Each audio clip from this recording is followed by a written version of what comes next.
উত্তপ্ত হারোয়া, বাঁশ লাঠি নিয়ে আইএসএফ কর্মীদের বাড়ি ভাঙচুর, কাঠগড়ায় তৃণমূল।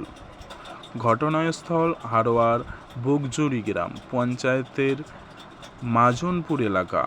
আইএসএফের অভিযোগ, হারোয়া বিডিও অফিসে সর্বদলীয় বৈঠক ছিল। সেই বৈঠক থেকে ফেরার পথেই আইএসএফ কর্মীদেরকে বেধড়ক মারধর করার অভিযোগ ওঠে।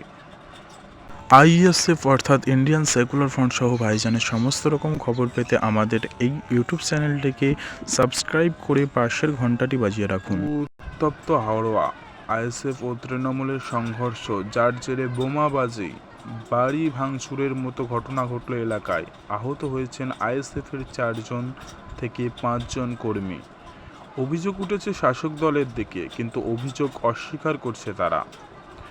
ঘটনাস্থল হারোয়ার বকজুড়ি গ্রাম পঞ্চায়েতের মাজানপুর এলাকা।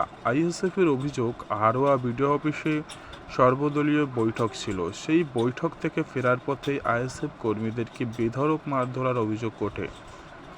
একাধিক বাড়ি ভাঙচুর করা হয় বলে অভিযোগ। আহত 2 জনকে হারোয়া হাসপাতালে নিয়ে আসা হয়। এর মধ্যে একজনের অবস্থা অবনতি হলেও কলকাতার একটি হাসপাতালে স্থানান্তরিত করা হয় তাকে। আইএসএফ কর্মীরা হামলায় অভিযুক্ত নেতাদের গ্রেপ্তারের দাবিতে হারোয়া হাসপাতালে বিক্ষোভ দেখান।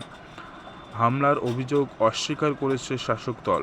সংবাদ মাধ্যমের সঙ্গে কোনো কথা বলবেন না বলে শাসক দল জানান শাসক দলের নেতারা। এ প্রসঙ্গে আইএসএফ এর অবজারভার বলেন, আমরা আইএসএফের মিটিং সেরে ফিরছিলাম। বাড়ি যাওয়ার পথে হঠাৎ ফোন এলো যে তাদের বাড়ি ফিরিস না, মারধর করবে।